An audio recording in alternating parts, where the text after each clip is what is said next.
YRF के spy universe की film आए और थिएटर खाली रह जाए, आज से पहले ऐसा कभी नहीं हुआ। वॉर 2 जैसे डिजास्टर सिनेमा का फर्स्ट शो भी हाउसफुल देखा था मैंने। तो इस यूनिवर्स में सबसे नीचे से शुरू हुई है अल्फा। क्या ये धीरे धीरे ऊपर चढ़ पाएगी या फिर अपने साथ इस यूनिवर्स को हमेशा के लिए साथ ले जाएगी? अल्फा की शुरुआत होती है कारगिल वॉर के बाद और फिल्म में पहली एंट्री होती है अनिल कपूर की, जिसके अगले ही सीन में बॉबी देओल का चेहरा सामने आता है, जिन पे उनका हरियाणवी एक्सेंट बिल्कुल सूट नहीं करता। फिर पता चलता है क्या है ये अल्फा। एक सुपर ह्यूमन प्रोग्राम बोल सकते हो, जो देश के लिए ऐसे सोल्जर्स बना रहा है जो बाकी इंसान से 100 गुना ताकतवर हैं। इन शॉर्ट, इंसान को भगवान बनने का मौका देना। अब होती है फिल्म में आलिया भट्ट की एंट्री। एकदम धांसू स्टाइल में सीधा एक्शन से शुरुआत करती हैं, जहां पे उनके चेहरे के फालतू एक्सप्रेशन उस सीन को नकली बना देते हैं। इस फिल्म में अपने कैरेक्टर को लार्जर देन लाइफ दिखाने के चक्कर में आलिया ने बहुत ज्यादा ही ओवर कर दिया अपने एटीट्यूड और बोलने के तरीके को। सिर्फ एक सीन अच्छा है उनका इस फिल्म में। सलमान खान अपना ब्रेसलेट घुमाते हैं तो वो एक मोमेंट बन जाता है। बादशाह अपना पोज बनाते हैं तो लोग चार्ज हो जाते हैं। अब आलिया के पास ऐसा कुछ भी नहीं है, इसीलिए वो सिर्फ अपने चेहरे को इतना ज्यादा कूल बनाने के प्रेशर में रोबोट की तरह डायलॉग्स बोलकर सारे मासी सीन्स पे पानी फेर देती हैं। फिर होती है फिल्म में शर्वरी की एंट्री। नदी के जैसा बहती है ये लड़की, एकदम फ्रेश, फ्री और रंगीन। शर्वरी जब जब स्क्रीन पे आती हैं, एकदम रियल नेचुरल इंसानों जैसी लगती हैं, रोबोट जैसी नहीं। यहाँ पे फिल्म में पहली बार होता है इन दोनों का आमना सामना। मुलाकात मुक्कालात में बदल जाती है। एक फीमेल फिल्म के स्टैंडर्ड के हिसाब से अच्छा फेस ऑफ दिखाया है। धुरंधर के लेवल का मारकाट एक्सपेक्ट मत करना, वो तो इम्पॉसिबल है। यहाँ से स्पाई यूनिवर्स को दुर्गा और सीता मिल जाते हैं। वैसे ये बात आलिया फैंस को सबसे ज्यादा चुभेगी, लेकिन जब ये दोनों एक साथ किसी सीन में आती हैं तो शर्वरी आलिया को कच्चा चबा जाती हैं। बाय द वे, जो लोग फिल्म के ट्रेलर को देखकर डिसअपॉइंटेड हो गए थे, इसमें पिछली स्पाई मूवीज जैसा ग्लैमर नहीं है, तो वो सिर्फ एक धोखा है। फिल्म ट्रोल ना हो जाए इस डर से छुपा रखा था। 5-6 मिनट का अच्छा खासा बोल्ड सीक्वेंस है, जिसमें शर्वरी के सीन्स ने स्क्रीन को आग लगा दी थी। आलिया भट्ट को एक्टिंग और बॉडी दोनों में ओवरशैडो कर दिया। तो सरप्राइजिंगली काफी टाइम बाद एक स्पाई यूनिवर्स की फिल्म में पहला हाफ काफी ज्यादा स्टोरी पे फोकस करता है। बड़े स्मूथ तरीके से सारे कैरेक्टर्स को आपस में जोड़ देते हैं और बातों ही बातों में इंटरवल हो जाता है। लेकिन जैसे ही सेकंड हाफ की शुरुआत होती है, अल्फा अपनी कहानी को भूल जाती है। फिल्म की कहानी आगे ही नहीं बढ़ती। पुरानी स्पाई मूवीज की तरह पूरा फोकस सिर्फ एक्शन एक्शन और जबरदस्ती की चू,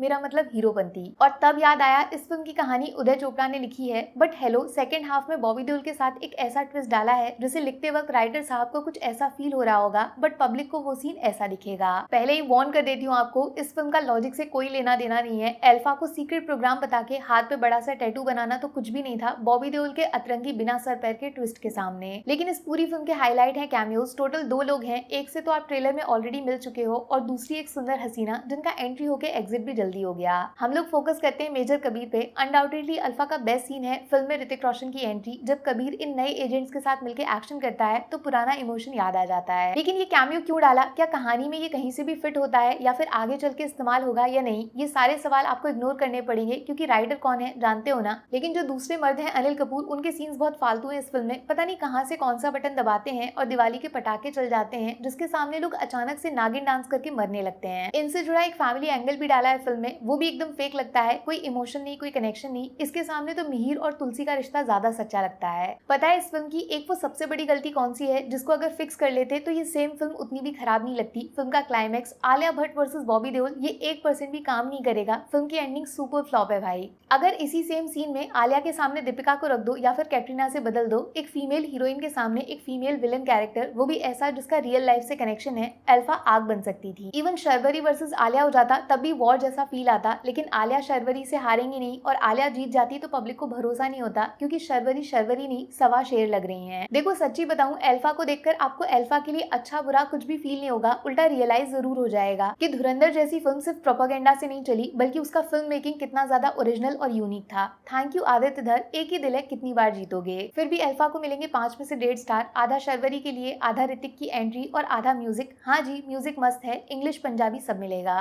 बट आलिया को ये फिल्म बिल्कुल सूट नहीं करती। उन्होंने एक्टिंग भी बहुत ज्यादा ओवर की है और बॉबी देओल को तो जोकर बना दिया। ये वाला नहीं, ये वाला। और अगर आपको भी जोकर नहीं बनना तो बेबी डू डाई डू जैसे सिनेमा का साथ मत छोड़ना। ये अल्फा बीटा गामा तो आगे भी बहुत आएंगे। Take care, bye bye.